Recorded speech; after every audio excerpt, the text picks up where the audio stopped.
Let's find out. Here we go. The clinching game, the decisive game to determine the Tata Steel winner.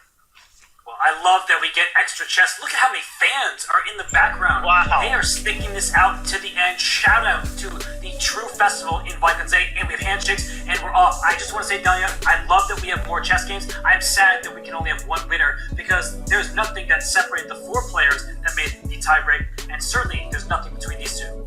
Gukesh there, Wei Yi again with this very cagey line that Anish Giri played against Max Warmerdon, but Knight coming out to c6. Max played c7, c5, the more traditional way of controlling the center with pawns. Gukesh tries to control his center with pieces, and this is exactly what Wei Yi played against Norbek Abdusatorov in that first blitz game, which ended in a draw.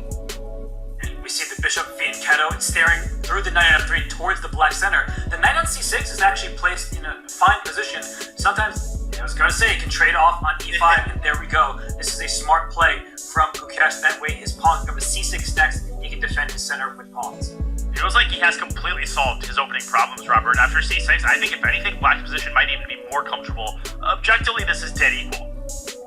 Yes, bishop a3, by the way. It hits the queen and the rook behind it, but black can play bishop d6. Could we see a funny repetition of moves like that?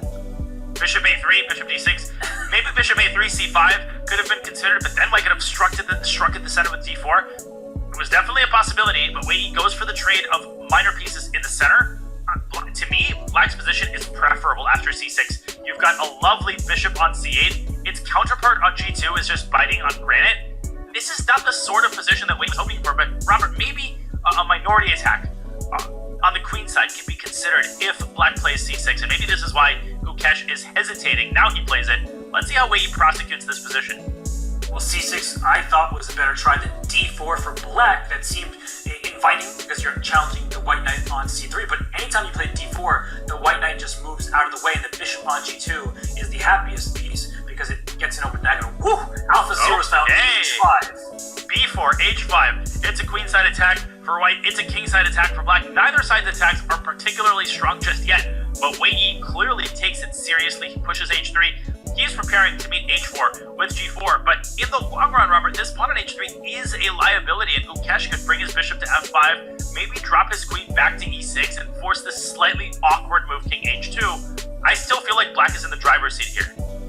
I agree, because knight e2 would be the try I want for white, especially if you play queen e6. So I'm waiting for you to go queen e6, and then I'll hop my knight back. Will we see g5 to follow? That's my big question. Does black throw all these pawns forward, or do you just play this positionally, and h5 was actually a helpful move to gain luft for the king? Oh, and b5 has Wei Yi bitten off more than he can chew, but wait a second. d4, he takes d4, will drop. It's getting very tactical, Robert. That weakness of the h3 pawn is actually going to make its presence felt. Bishop takes c6 looks way too dangerous to me. I still like black's position. I think black is just so active here. The rook is coming to d8. Wei Yi needs to find some way to activate his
White's favor. I think it's time to bring the king into the game. H5. And he stops the check on the G file first. Amazing move. Stopping rook g6. He's going to go king g3 and stabilize the bishop. He's now up a healthy pawn. He can go king g3. Gukesh using his knight, though. Knight e7. Knight f5 was threatened. Look at the way that Wei Yi is using his bishop. Gukesh is down to his last seconds. Wei Yi is close to winning this game. Rook f3, rook e5. Oh, rook f3 to e5. The knight is so badly placed at e7 it can't move anywhere. But that's a hard thing to spot. It's not a natural tactic. Rook to b4 is a good move. Now rook to a4. Stare at black's weak pawns.